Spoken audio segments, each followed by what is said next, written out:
Nesre Tanjung matur sembah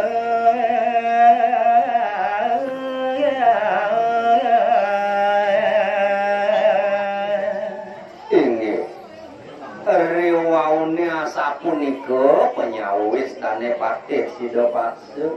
nemangkin mewali ngrikinin Minokadi dane Sri Tanjung nyaurin saku ngaturang sembah inggih ratu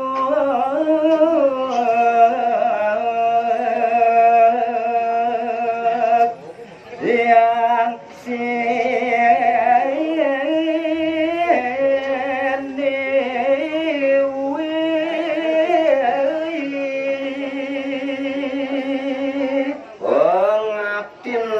Sri Tanjung Boyo kewenten sios majang rengido yang sesukunan tuh nawaganti tiang ratu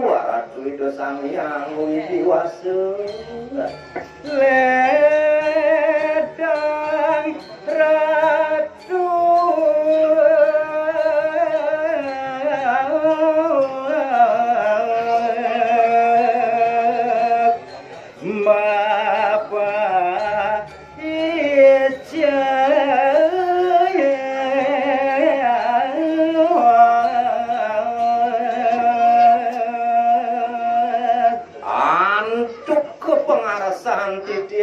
ratu ratu yang penembakan di kalau mangkin Surya Waksi Minokadi Pinunasan titiang ledangan suwe cain Minokadi titiang sadia bahagia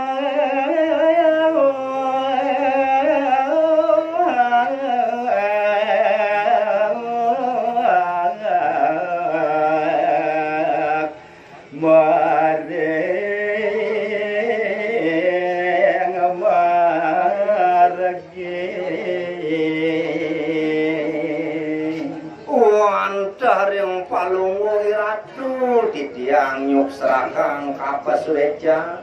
dumogi astu majalaran antuk pas weca ni ratu parasido bagi orang hayu di sajeroning komargi mare ngadande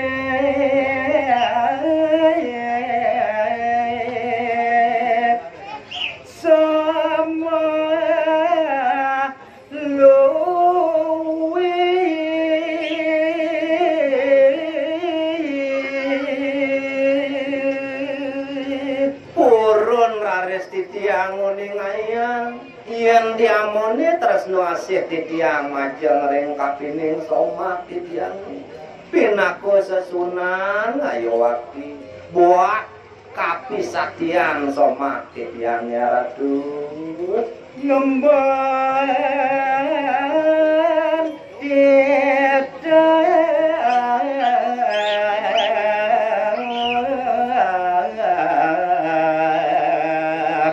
sang apa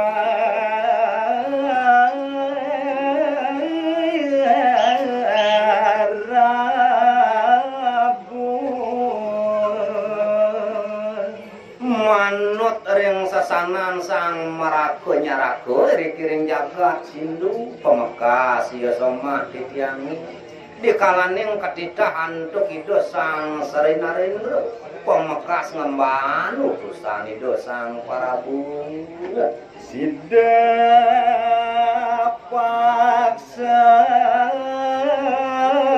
ngondang lampai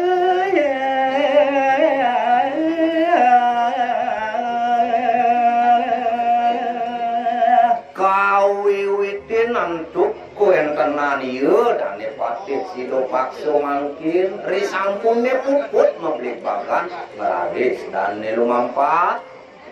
manojo ke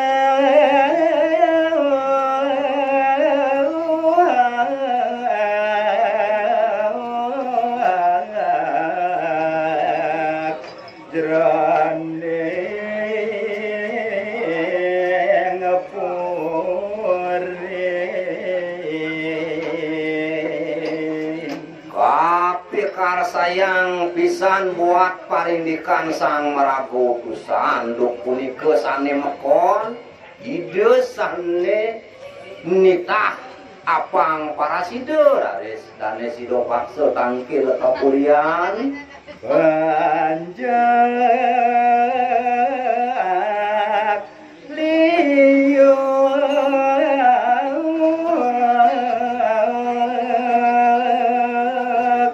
mengiring